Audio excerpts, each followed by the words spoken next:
Going on, everyone? Welcome to episode 78 of the Proven Knowledge Podcast. This is the Creator Series.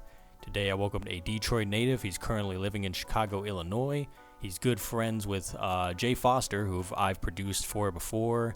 I discovered this guy when he actually did the live version with Jeremy of the song Talk to Me, which I produced on Jay's last EP. His name is Jae Maurice. I caught up with him today. We talked about his journey as an artist so far, ever since he got out of college. He actually transitioned kind of from being a producer to being an artist. He had learned how to play keys and everything before, and he kind of talked about the decision that went into that. We also talked about the decision that he made changing from the name Ray Lyric, or might have been Lyrics, I don't know, I'd have to look it up again. I think it was Ray Lyrics. He changed from Ray Lyrics to Jae Maurice. And we talked about, what led into that whole decision and kind of the whole thing about branding. I love what he talked about branding in this episode, the importance of, as an independent artist, really just taking the time out to make sure that you are setting yourself apart from everyone else and just kind of being unique in your own way. And you'll really, just as long as you're professional and you're putting your best foot forward, you're going to see results in no time. And I think Jay is, he's doing all the right things from what I've seen. I'm a big fan of his music that he's been putting out. He says he's got a YouTube channel in the works, kind of like a revamped channel with some new content and everything. He's going to get his podcast back going. So I'm just looking forward to all the things he has coming up. I appreciate him for taking the time out this week. And obviously, when we do part twos, looking forward to reconnecting with him again. So without further ado, let's get into today's episode. Welcome, everyone, to episode 78 here on the Proven Knowledge Podcast. This is the Creator Series. Today's guest is a Detroit native. He's an artist, producer. Really love what this guy has been doing the last few months since I've been following him. Jae Maurice is here. How are you, man? I am good. How are you? I'm doing well, and like I said before, I'm glad to get you on the show today. I'm glad to, get to know a little bit more about you and everything. So to start every episode, we kind of have the guests give a little bit of background, how long you've been doing music, really just the basic information for those that might not know you and what you do. Okay. Yeah. So like you said, I'm originally from Detroit. Anyone who's familiar with Detroit is divided by the east and the west side, and I like to say this because most of the famous rappers from Detroit are from the west side, and I am from the east side. So that's just a fun fact. So I got into music kind of, I don't remember which year, but it's been probably over 15, 16 years now. I started off as just playing piano. I was getting piano lessons, didn't like it. It was more classically trained, and I didn't like it. But after a while, after doing something for so long, you kind of just develop this skill. And so even if you don't like it, you can take that and you can use it for something you do like. And I was always writing, and I just kind of put the two together. I started off writing, but the first things I released were actually beats. And then I kind of realized that I didn't want to do all of it. I just wanted to do one of them. So I just kind of started fully being an artist, and here we are. So do you still produce for other people at all, or do you not really have time now that you're focused on being an artist, or how has that been for you the last few years? I do. If someone that I know reaches out to me and say, hey, you got any beats, then I'll make something for them, or I'll send them something that I already made. But I'm not actively seeking to work with artists from a producer standpoint, just because it's just a muscle that I don't want to use as much, or I want to use that brain power for writing, and for picking out my own beats, because I feel that I'm because of my producer background, I can be a little bit more strategic, or a little bit more picky with beats that I use for myself, because I actually know instrumentation and mixing, and I know like what's good quality, what's not, that type of stuff. So yeah. So since you've been putting out these songs, then is there like a preference for you as far as like you want it to be self-produced, or you're looking for other people to do it, like, or has that not really crossed your mind so far? In the beginning, I wanted to be self-produced. Mm. I really looked up to artists like Hopsin, artists like J. Cole, but even before J. Cole, I think I discovered Hopsin first. Big Crit, artists like that who are for the best part of their come up, they produced for themselves. But I just find that it was too much work for me, like creatively, because as I'm making a beat, I'm like also writing the song in my head, and but then by the time the beat is finished, and by the time I'm getting to the point of recording the song, it's like I feel like I could have been more creative. Because after you do 3 or 4 songs, you realize they all sound the same, which was the critique of J. Cole, Big Crit, and Hopsin in their career. And I was like, I don't want to do that. I don't want every song to sound the exact same.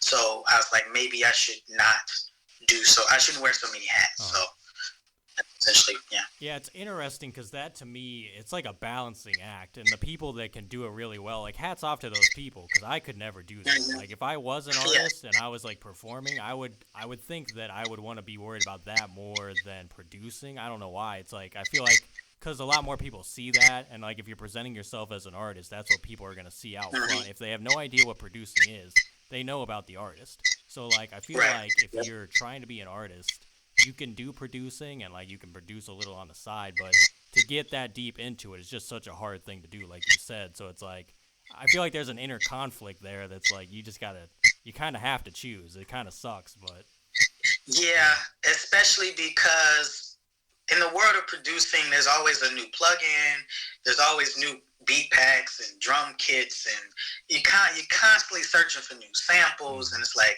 I don't have time to be constantly trying to find a new drum, a new snare, a new sample, then chop up the sample, then figure out how you're going to use it, and then find a new keyboard sound because this piano don't sound as realistic as this other one, and then you got to buy the plugins to mix the beat, even though you're not really a mixing engineer, but you got to mix the beat so that they can sell, and it's like I couldn't do it. It's just too much. You basically need a clone to get all that work done. Like you need 2 of you to get all the work done. So yeah, it's definitely like I said, hats off to the people that can do that and do it pretty well, because it's few and far between. I feel like for sure. So I know that you used to go by the name of Ray Lyrics, right? So what exactly led to the name change? Was that more of like a branding thing or a business thing? Like what kind of led you to change it to Jae Maurice then? So my birth name, my actual first name is Raymond. So that's where the Ray Lyrics came from. And I've always been an artist, or I've always been a rapper, I guess you say, that is more focused on lyrical content and storytelling, things like that. So that name made sense. But there was a period where I wasn't putting out music for maybe 2-3 years. And during that period, when I decided to kind of start doing music again, I was much older, and I was like, I don't want to be 24, 25 with a name, Ray Lyrics. It sounds very like high school. So Maurice is my middle name.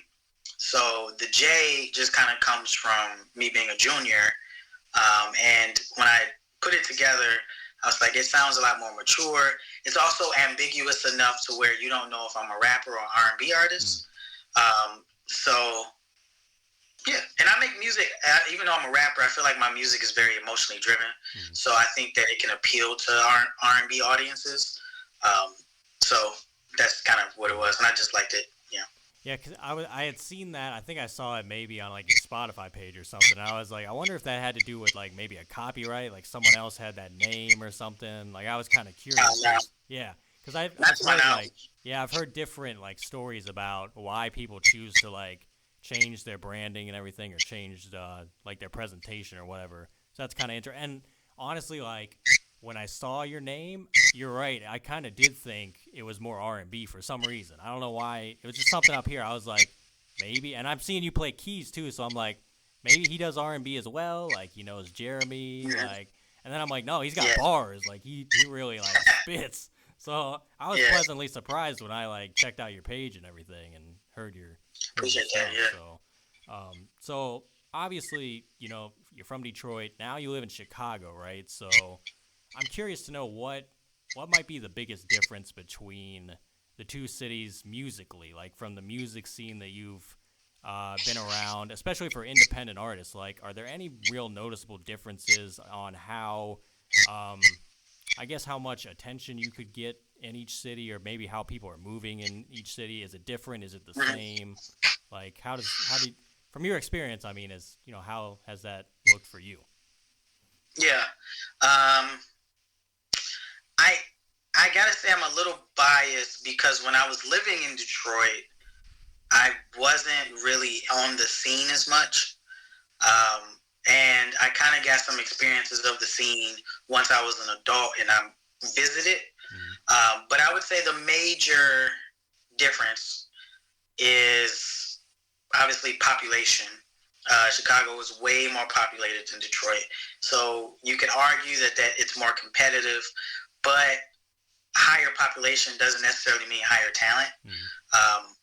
So there's definitely more opportunity in terms of number of open mics, number of venues to perform at.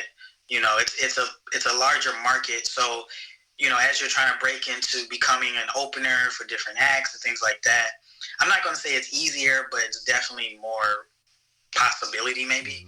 As far as the actual community itself, I don't know. Again, I might be biased because I'm from Detroit, but in some areas, every scene, every art scene in every major city has kind of the struggling artist, hipster, smoke a lot of weed, don't care how I look and dress vibe, right? So where I'm from in Detroit, because of the poverty of the city, I felt like people who dressed like that there was because we didn't actually have anything else. It was more authentic. We were actually people who were struggling. Whereas here in Chicago, there is a lot of people who come from middle class, relatively nice, privileged backgrounds who adopt the hipster persona, maybe as an act of rebellion, or maybe it's not rebellion. Maybe they just really identify with, and it's not even specific to hip hop. It's also the punk crowd, any type of rebellious genre of music. You always have that wave of people who don't even come from that world, but they just really like it. So there's a lot of that here, and so someone like me personally, I don't like that too much. But if it's not terrible, I guess. It's just my personal preference. So I have to kind of maneuver that a little bit more here, which is a little tiresome for me, but that's just a personal thing. I wonder almost if that can be attributed to like it being in the Midwest, because both those cities are in the Midwest, and I'm from Ohio, so I can tell you that I've seen a lot of different styles as well, especially in music and especially in the music that people listen to. Like just in a few different spots, it's like you got people that listen to rock over here, the metalheads, you got your hip hop people, you got a lot of country people. So it's like everybody has their own tastes. And like I said, I've always viewed the Midwest as just like a little bit of everything. Like we get a little bit of all the styles from the South, East, West, just everything all in one. So it's almost like it kind of reigns true in these other cities as well in its own way. Yeah. So. Yeah, to be honest, growing up, I felt like Detroit didn't actually have an identity. I know you had Dilla, but when he passed, the boom bap in the city kind of died along with it, to be honest. And so growing up, I didn't feel like we really had an identity. The same way that Atlanta had a very clear identity in music, New York has a very clear identity. The West Coast, specifically LA, had a very clear identity. And I felt like on our radio stations, we were just playing everybody else's music. And I'm sure that probably rings true in Ohio, and it's also true here in Chicago. But thankfully, artists in Detroit are kind of breaking through. So now Detroit has a sound. And even here in Chicago, with the Chief Keefs and people from Chicago are breaking through. Polo G. So now Chicago kind of has a sound as well. So that's good. I think that's one thing that's good, Now, coming up for you, or maybe even now, is there like a certain artist or maybe a few different artists that you listen to a lot that kind of influence what you're doing now, or maybe made you want to be an artist in the first place? Like, who for you are those people? who made me want to be an artist, I can't necessarily pinpoint. I'm trying to think. Maybe it was, I don't know if I can think of a specific artist, but I do remember kind of the time period. So over the summer, while my mom was at work, I was home alone, and I would watch MTV Jams. I don't know if you're familiar with it, but it was a station that just played music videos all day, like almost no commercials.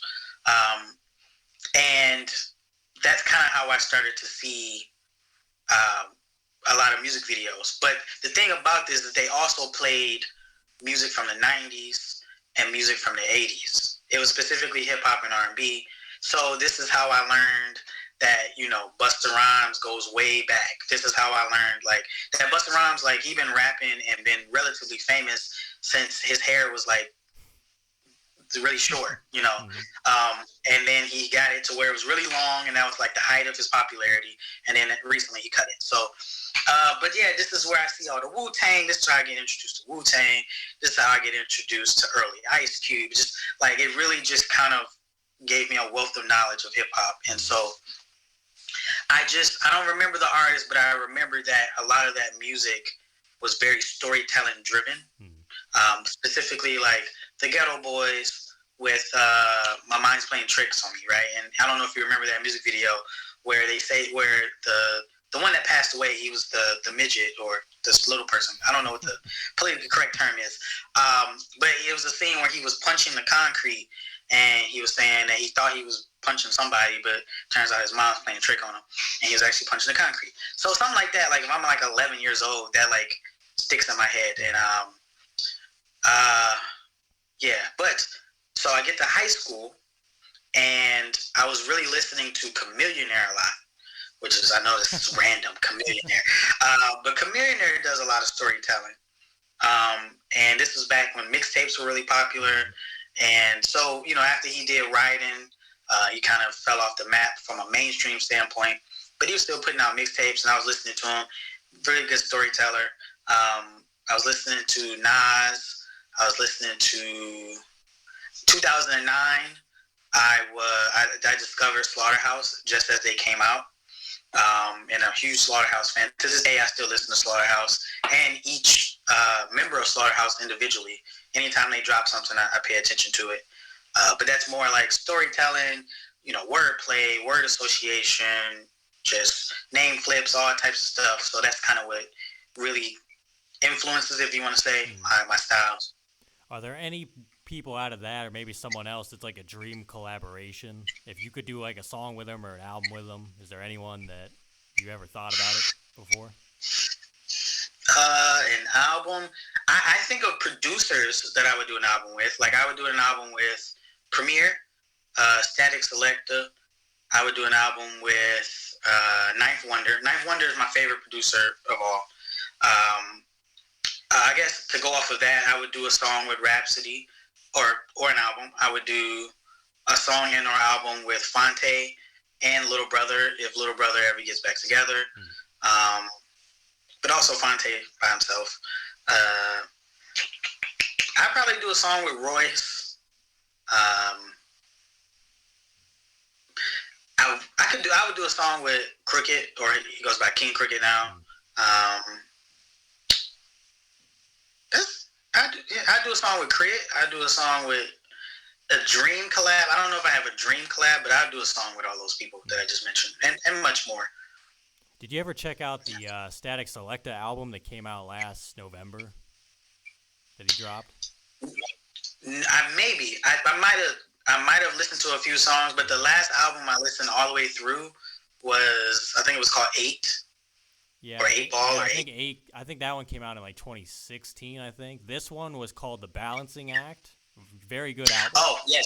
Yeah. I didn't listen to the whole thing, but I did start listening to it. Yeah. I literally didn't listen to it until probably the springtime, because I didn't even know he dropped an album, because I'm like, he usually doesn't drop many albums. Like, he has 4 or 5 albums. Because I remember the one was in 2013, then he dropped one in 2016.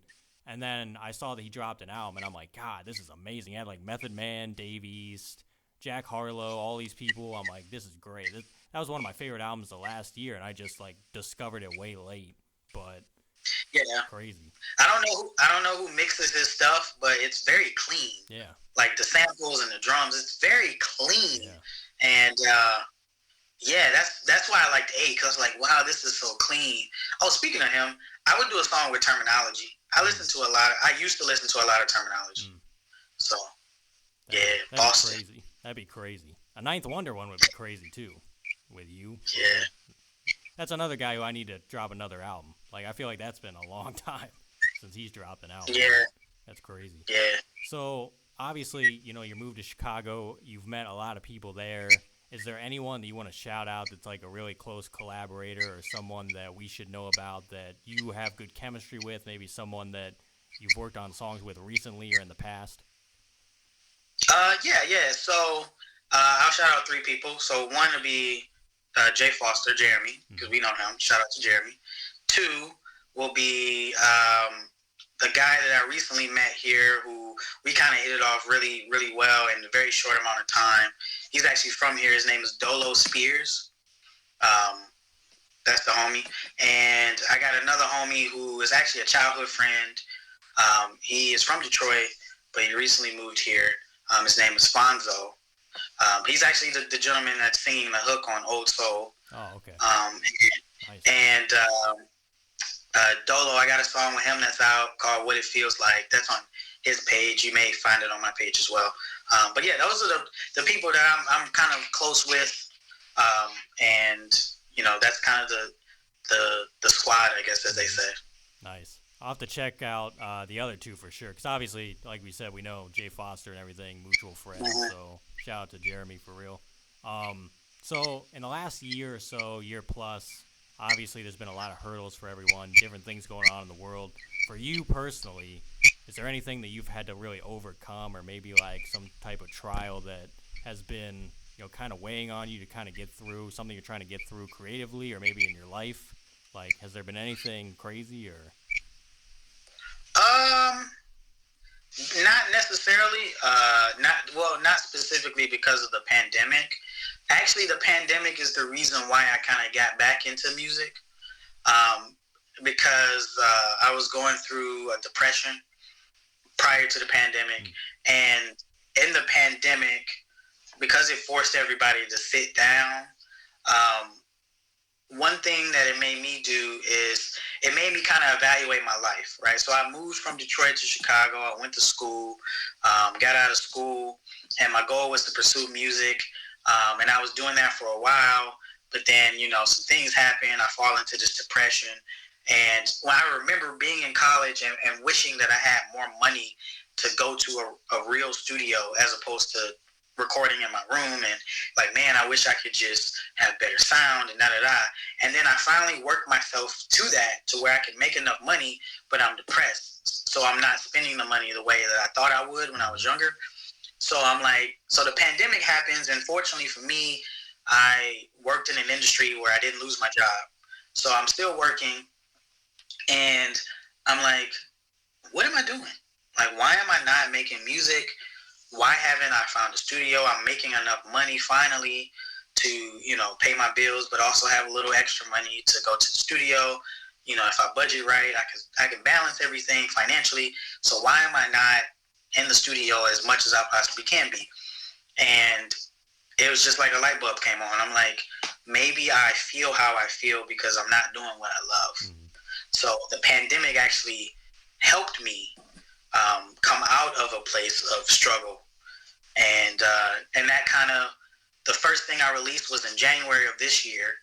And then, I've been trying to release every month since, Man, that's great to hear, man, for sure. And it's crazy because I've asked that question a lot, and I kind of get similar responses. I don't think I've gotten any. I mean, I've got some responses that are like, I had to go through this during the pandemic, but it's like, it's kind of weird how a lot of artists use the time in the same way. It was like, now we can really focus. Like, all these distractions are gone.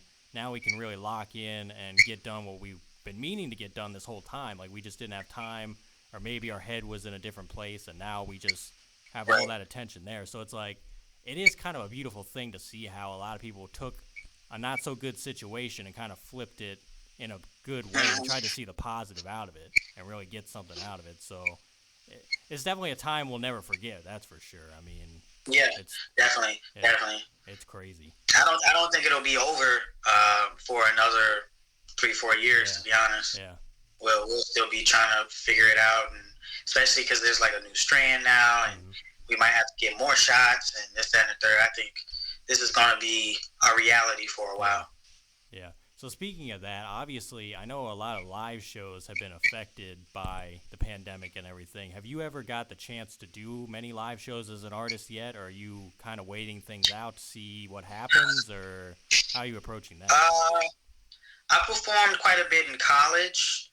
I performed a few times in Detroit, but since college, I was really distracted with other things, and where I'm kind of my journey now is to kind of work my way up to that point. So hmm I've located a number of local open mics, and I'm going to start making the rounds and whatnot. hmm But my main thing was at the time when I changed my name and I went through the whole rebranding. My main thing was I wanted to be better at creating a presence online, and I wanted to um, really focus my efforts on submitting my music to things. Well, first making the music and making music that I'm actually uh, proud to share, hmm and then two, submitting it to things, and just to see what the response will be. And fortunately, I've been able to obtain some opportunities from that as far as press and radio and things like that. So, now that I've kind of gotten that ball rolling, I'm like, okay, now I can switch gears and start the process of performing again. hmm And if I can get both of these balls rolling at the same time, then, hopefully this can become something much bigger. Yeah. That's almost like the next mountain for you to climb too. So that's kind of exciting. Exactly. It's like it's a new Yeah. peak to kind of get to the summit of. So that's great. I'm looking forward to seeing if whenever you do get on stage. Hopefully one day I can see a show because I feel like Appreciate it. you just the music alone. I feel like seeing that live would be you could probably bring that to life in a really good way. So that'll be Appreciate that. that'll be Yeah. awesome, man. So what do you think? I don't know if you've ever thought about this before, but as an artist, what do you think the lasting impact you want to have on your listeners is? Like when someone hears one of your songs or projects or whatever, what do you think you want them to take away from that at the end of the day? I want them to. So a lot of my music, it comes from a place of loneliness. So I'm an only child, and I grew up in a single parent household. So it was just me and my mom. So I spent a lot of time alone when she's at work, when she's doing other things.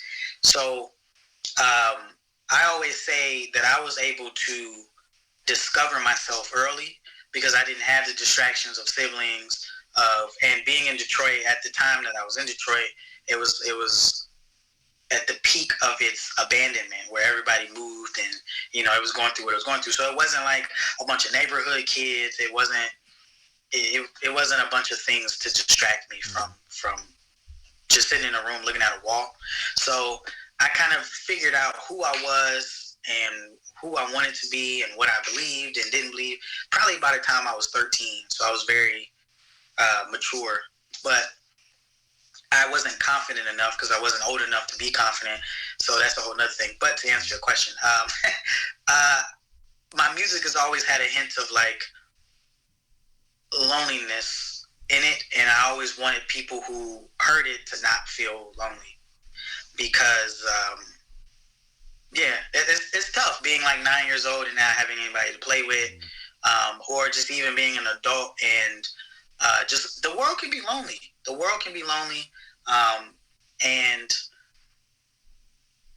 I'll even say this, not to go too far into this, but as even for a guy, the world can be very lonely because we live in a society where it's not as common for men to express their emotions. So people don't think to check up on us. Mm-hmm. So, when you're going through something as a guy, it's very lonely and you have to figure it out by yourself. And no one's calling you, no one's checking up on you, no one's tweeting you, I like to make music for people who have experienced that and just for them to know that there are other people in the world who also experience it. Because that's what the internet did for me when I discovered YouTube and I discovered artists like Hobson and Funk Volume, Tech Nine, and a bunch of other artists. That's what it did for me. It was like, oh, these people are actually rapping about their struggles and they're actually going into detail about it. Because on the radio, it's just like money this, girl that, car this. So it was like, okay, that's fun, but I don't really relate to it because I'm poor. So I go on the internet and I'm like, oh, these people actually did get their heart broken too, and they struggle with drug addiction, which is not something I struggle with, but still people do. Depression and all types of stuff, and they're actually pouring their hearts out, and it's like, and people like it. It's not like weird or nerdy or corny. It's not weak or whatever. So it's like, wow, okay. So just a journey of me becoming more comfortable with sharing my personal feelings through song. And I think that's like always the best part about music to me is like there's always that relatability aspect. Like why we love it so much is because we relate to the stories that these people are telling in their songs. You know what I mean? It's like your favorite artists. You're always like, man, I know, like I feel what they're telling me in the song. It's like I went through something similar in my own way, and it's like that's what it's all about. Is just being able to have a stranger hear your song. They've never met you in their life, but they're like, wow, I feel exactly what he's talking about right now. Like, it's crazy, man. That's why we do what we do. So I love that. Yeah. So that's great, man. It's weird, but like it's a little small hint of pride when someone texts me or reaches out to me and say, hey man, I heard your song and it made me cry. And it's like, yeah. You got it. That's a better feeling than anything else, man. It's just like, did I help someone get through today in a good way? Yes. Okay, I'm doing my job. You know what I mean? It's like there is no better feeling than that. So that's great, man. Thanks for sharing that. That's awesome. So obviously you've dropped a few singles recently, the last couple months and everything. I don't know how much you have planned coming up, maybe before the end of the year, maybe the top of next year. What can we expect from you next? Like, what is your next move, you think? So I think I'm going to just keep releasing singles. There's been this debate internally about whether I should kind of go quiet for a while and work on an EP or an album. I don't think I should, just because I am starting to kind of build what seems to be like a buzz. So I want to keep trying to release singles. Especially because the audience attention span is kind of short nowadays. So, release a 3-minute song. If the song is, quality, it'll hold people over. And at least it'll keep putting my name in front of people's faces. And so I think I'm just trying to keep releasing singles. There's a couple of things so I had a podcast myself, and my co-host had some personal things going on, so we ended up ending it. But I am planning to revive that. And I want to also do some other things on YouTube. So the podcast is on YouTube. And to kind of get my YouTube page up and running and dropping more consistently, get more subscribers. I'm thinking I really want to put a lot of energy into YouTube. Look, I discovered the internet through YouTube, so it's always been there. And I know that there's like TikTok and other things now, but YouTube, for some reason, me and YouTube have always had a good relationship. So I think I'm really going to invest in really putting stuff out on YouTube and just different things, whether it's the podcast or just other like freestyles or things, just coming up with different ideas. See, I thought you had a podcast. I was like, I feel like I saw somewhere that he did have a podcast, but I didn't know what happened. But yeah, whenever that gets going again, I'll have to tune in and see what you guys are up to there for real. 'Cause that'll be cool. And the whole YouTube channel in general, because I feel like you'll have some great content ideas for it to go around your music and everything. So that's awesome. If you could go back 10 years ago, maybe give yourself a piece of advice or maybe not change anything at all, what do you think you would do? 10 years ago, what am I, 17? I would tell myself to be more confident. Like I said, I discovered myself, or I kind of figured out who I wanted to be for the most part by the time I turned 13, 14. So at 17, the only thing is because I'm young, I'm not confident enough to be that. Even though I know who I am in my head, I'm not confident enough to put that on display. because in high school, everyone's trying to be what they consider to be popular. So it's all cliques and things. So me being already in my head, knowing who I am, I didn't feel it necessary to identify with any clique, but I also didn't feel confident enough to just be myself by myself. So I would definitely tell, especially from a musical aspect, because I was like the only person doing music. So I would tell myself to be more confident. I think I would be a lot farther in my career if I was a lot more confident, and I was, because that lack of confidence also stole a lot of motivation from me. So it was a lot of work ethic that I could have, or a lot of work that I could have put in that I didn't, out of, lack of motivation, hopelessness, all of that stuff. So if I was a lot more confident at the time, I would have put in a lot more work. And 17, that's when I had the energy and the hunger and the freedom, because I wasn't paying any bills and I didn't have to work, and I just had to go to school, and then I could, so I would have made a lot of headway at that time. But I think it had to happen this way because theoretically, if I was to become famous in the next 3 years, I would have a certain level of maturity, so it wouldn't actually take over me and make me become somebody that I'm not. So I think it had to happen this way. So if we flip it then, 10 years from now, where do you think you envision yourself in your life and your career?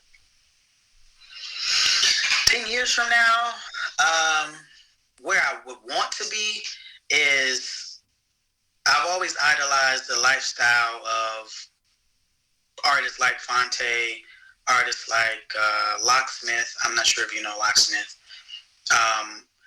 Artists where they're big enough to where they can perform in any city, but they're not so big that they're considered to be famous. So see, I wouldn't want to be a Kanye. I wouldn't want to be a J. Cole. Even though J. Cole has done a good job of keeping his personal life secret. Somehow he's able to do that despite how famous he is. But I wouldn't want to be that famous just because I don't want to deal with the hassle. I like being able to, do a house of blues in whatever city, and maybe it's like 2,000 people or whatever, and just perform. Plus the show is more intimate, so now I could have just me, a mic, and a keyboardist, or something that's more intimate. I don't have to have all the lights in the stadium, and because that's bigger budgets, and I don't need to be Beyonce. I can be me. I could, especially because my music is a lot more personal, so it actually will perform better in an intimate setting anyway. So yeah, in 10 years I would hope to just be famous enough or popular enough to where I can perform in any city, or even go over to Europe and make enough money to live comfortably and, put my kids through college. It's crazy, too, because I think a lot of people overthink that whole thing where they're like, they need to be the biggest artist in the world. It's like, you really just need your core fans who are going to be your ride or die people, and that's it. You don't really need a ton of stuff. You just need what you need to get by and have a nice career. Like, you know what I mean? So I think if you're doing that, you're succeeding. You're doing what a lot of people aren't doing and probably can't do. So it's like, I think that's like all you can ask for at the end of the day. So that's great. Do you have any final words of wisdom today for the listeners? If there's any artist out there who hears this, branding is important. I had to learn that lesson the hard way. Branding is important.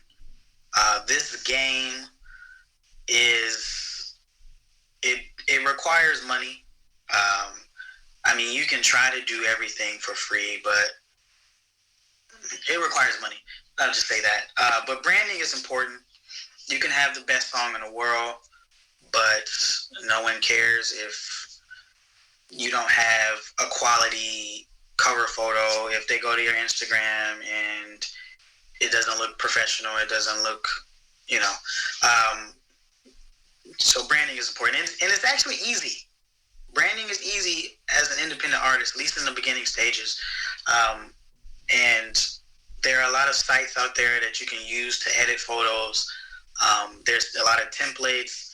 I recommend getting a personal website, just so, especially if you're planning to be independent, because when you eventually branch into the merch game, you don't have to go through like Shopify or go through a third party. You can just take the photos yourself or model them or pay someone to model them, throw them up on your website. And if you're willing to do all that shipping, handling stuff yourself, you can make more profit. But yeah, I definitely recommend the independent grind, and branding is a huge part of that. And just make sure your profile photos are good. Just make sure the things that you post are high quality.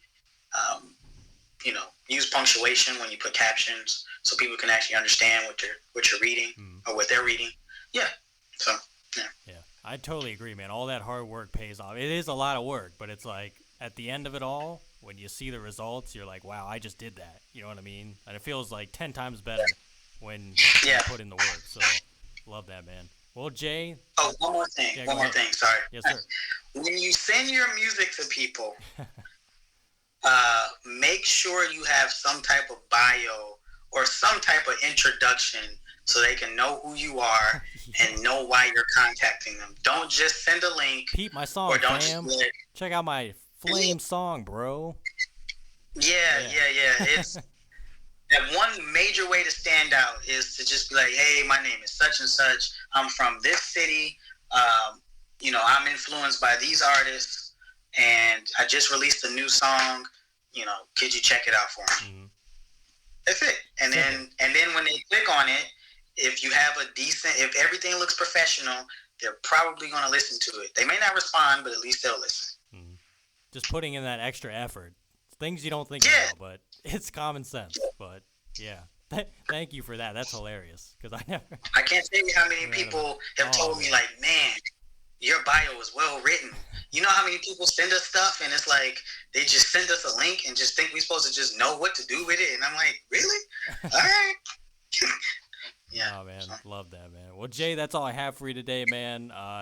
Like I said, thank you for your time. I'm looking forward to all the music you got coming out. Like I said, your YouTube channel. And keep putting in the extra work because, like you just said, you're doing more than a lot of people, and you're seeing results.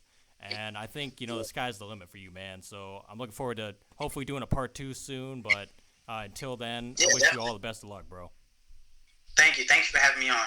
Thanks, guys, for listening today. That was episode 78. We'll be back this time next week. As always, hit the support button on your podcast streaming platform. We only have a few episodes left in the year for the month of December. We have a lot of exciting things coming up in 2022. I got some cool announcements.